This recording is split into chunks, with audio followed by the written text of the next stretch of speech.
Hello everyone, welcome back to my YouTube channel. इस video में हम उत्तराखंड परीक्षा वाणी का सेकंड चैप्टर राजनीतिक प्रशासनिक ढांचा पढ़ेंगे। इसमें हम उत्तराखंड राज्य के प्रतीक चिन्हों के बारे में पढ़ेंगे। इससे पहले उत्तराखंड राज्य के गठन के बारे में बात करें तो उत्तराखंड राज्य का गठन हुआ 9 नवंबर सन 2000 को उत्तर प्रदेश के 13 हिमालयी जिलों को काटकर भारतीय गणतंत्र के 27वें और हिमालयी राज्यों में 11वें राज्य के रूप में उत्तरांचल का गठन किया गया।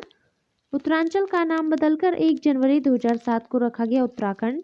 राज्य गठन के बाद 2001 में राज्य के लिए राज्य प्रतीक चिन्हों का निर्धारण किया गया। सबसे पहले आता है राज्य चिन्ह। शासकीय कार्यों के लिए स्वीकृत राज्य चिन्ह में उत्तराखंड के भौगोलिक स्वरूप की झलक मिलती है। इस चिन्ह में एक गोलाकार मुद्रा में 3 पर्वत चोटियों की श्रृंखला और उनके नीचे गंगा की 4 लहरों को दर्शाया गया है। कितनी पर्वत चोटियाँ? 3 और गंगा की 4 लहरें। बीच में स्थित चोटी अन्य दोनों चोटियों से ऊंची है और उसके मध्य में अशोक की लाट अंकित है। अशोक की लाट के नीचे लिखा है सत्यमेव जयते, जो कि लिया गया है मुंडकोपनिषद से। दूसरा है राज्य पुष्प। राज्य पुष्प है उत्तराखंड का ब्रह्मकमल। ब्रह्मकमल मध्य हिमालयी क्षेत्रों में 4800 से 6000 मीटर की ऊंचाई में पाया जाता है।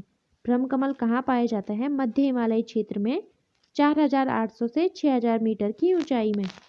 ब्रह्मकमल का वैज्ञानिक नाम है सोसूरिया अवेलिडा। ब्रह्मकमल एस्टेरेसी कुल का पौधा है। उत्तराखंड में ब्रह्मकमल की 24 प्रजातियां और पूरे विश्व में 210 प्रजातियां पाई जाती हैं। ब्रह्मकमल फूलों की घाटी केदारनाथ, शिवलिंग बेस, पिंडारी ग्लेशियर आदि क्षेत्रों में बहुतायत में पाया जाता है। ब्रह्मकमल को स्थानीय भाषा में कौलपदम कहा जाता है। ब्रह्मकमल जो पुष्प है उसका उल्लेख वेदों में भी मिलता है। महाभारत के वन पर्व में इसे सौगंधिक पुष्प कहा गया है। महाभारत के वन पर्व में ब्रह्मकमल को क्या कहा गया है? सौगंधिक पुष्प। ब्रह्मकमल पौधे की ऊंचाई है 70 से 80 सेंटीमीटर। ब्रह्मकमल में पुष्प खिलने का समय है जुलाई से सितंबर। ब्रह्मकमल पुष्प का रंग होता है बैंगनी। तीसरा है राज्य पक्षी। उत्तराखंड का राज्य पक्षी है मोनाल। इसे हिमालय का मयूर भी कहा जाता है। मोनाल 2500 से 5000 मीटर की ऊंचाई पर पाया जाता है। मोनाल तथा डफिया एक ही प्रजाति के पक्षी हैं। हिमाचल प्रदेश का राज्य पक्षी और नेपाल का राष्ट्रीय पक्षी भी कौन है? मोनाल। मोनाल का प्रिय भोजन है आलू। मोनाल का वैज्ञानिक नाम है लोफोफोरस इम्पीजेनस। तीसरा है राज्य पशु। राज्य पशु है कस्तूरी मृग। कस्तूरी मृग 3600 से 4400 मीटर की ऊंचाई पर पाया जाता है। कस्तूरी मृग का वैज्ञानिक नाम है मास्कस काइसोगास्टर। इसे हिमालयन मस्क डियर के नाम से भी जाना जाता है।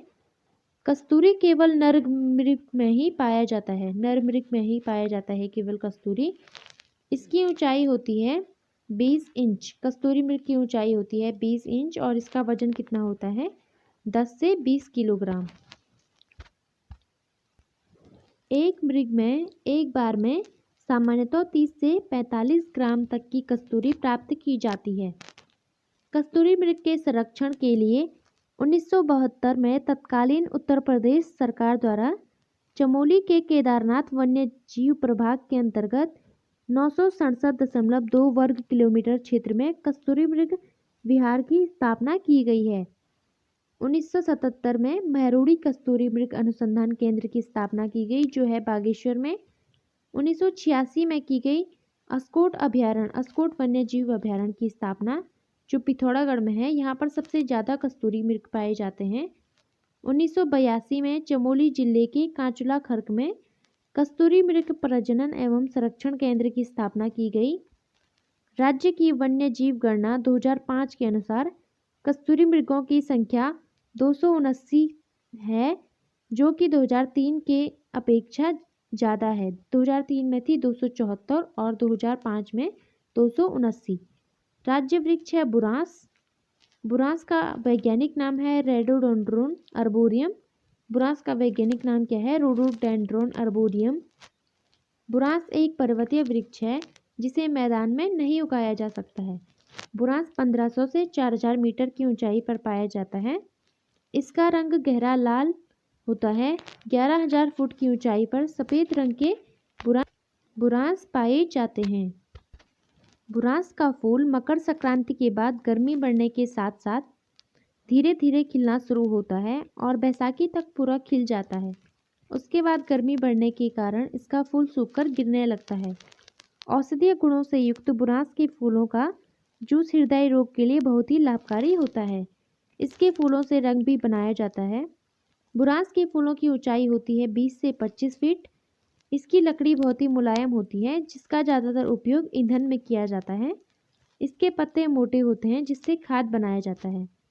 बुरांस का अवैध कटान के कारण वन अधिनियम 1974 में बुरांस को क्या किया गया? संरक्षित वृक्ष घोषित किया गया। बुरांस को संरक्षित वृक्ष कब घोषित किया गया? 1974 में। तो ये थे उत्तराखंड राज्य के राज्य प्रतीक चिन्ह। नेक्स्ट वीडियो में हम उत्तराखंड की शासन प्रणाली के बारे में